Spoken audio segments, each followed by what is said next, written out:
Hello po, good evening, good morning, good day sa lahat. Ah, mag-ano tayo, balikan natin yung yung binalita ni yung sinabi ni Senate President na Chis Escudero about sa yung posibilidad na ang eleksyon sa barangay sa Biski hindi na matutuloy sa December. Ito po mga idol. Pakinggan nyo yung sinabi niya. Salamat din sa mga basers kung ano ang react ninyo. Pero ito, sinabi ko lang to sa inyo kasi base doon sa sinabi niya. Pinadungog ko baga yung pinarinig ko sa inyo yung sinabi niya na yun ang posibilidad. Ito, doon tayo kumuha ng kanya. Pero ito, sabi niya, hindi pa to na pirmahan, pero kung siya ang tatanungin, sigurado na hindi matutuloy ang BSKA. Ang sinabi na lang niya doon, titignan na lang kung yung 4 years ba o 6 years. Kaya pakinggan na lang ninyo muna, balik natin na yung sinabi niya para naman na para patas ang pagdungog na to.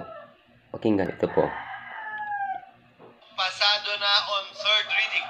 Ang gusto ng Senado ay 4 years postponement. Ang di umano gusto sa Kamara ay 6 years. Ang di umano gusto ng Executive ay 6 years. So, mapakamara, Senado, o Malacanang, lahat ng tatlo gustong i-postpone. Ang issue na lang ay 4 na taon ba o 6 na taon. So, malaki ang chance at posibilidad na pagbalik namin nitong June 2 to 13 na sesyon.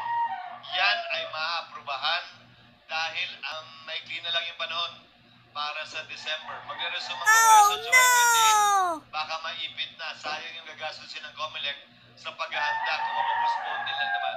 So the best time to decide on this will be from June 2 to 13. Yung session ng 19th Congress bago ito magtapos.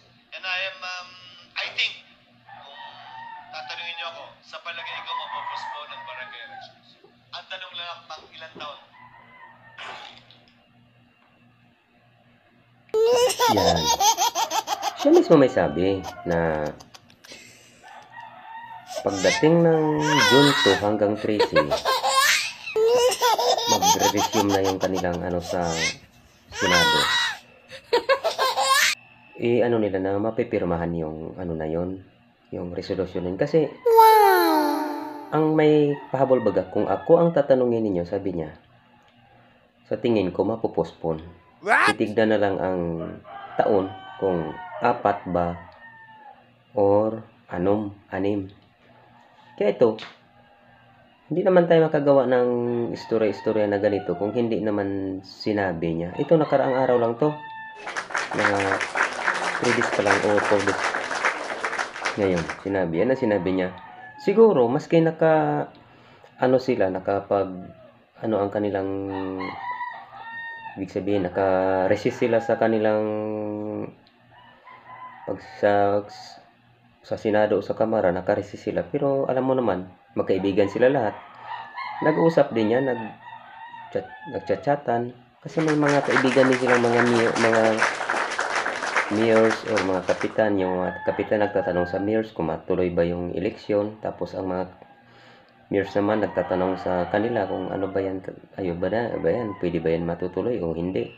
Kaya itong mga na to, kahit naka-resist sila, nag-uusap sila. Kaya itong sinabi niya, ang gusto ng Kamara 6 years. What?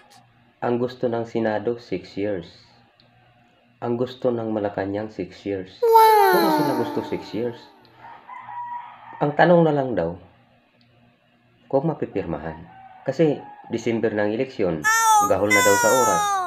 Kaya kailangan habulin nila nga yung June 2 hanggang 13. Abangan na lang natin mga idol sa June 13, umpisa ng June 2 kung ano ang mangyayari sa basta ito, ko lang sa mga pasensya na, no, kasi maraming mga barangays ngayon na parang ayaw na natin yung mga nanunungkulan. Kasi nakita natin na parang hindi naman sila epektibo sa kanilang katungkulan. Pero anong magagawa natin kung ang mag-decide yung nasa itaas? Kung tayo ang tatanungin, gusto natin na mag-eleksyon na para mapalitan na yung dapat palitan. Salamat po ha, mabuhay ang lahat. Pasensya na kayo.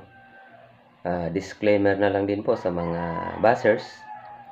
Wala tayong magagawa kung yun ang inyo na akala ninyo ako ang sabi ng ganun. Hindi po. Binasihan na lang po natin sa sinabi ng balita. Salamat. Mabuhay ang lahat.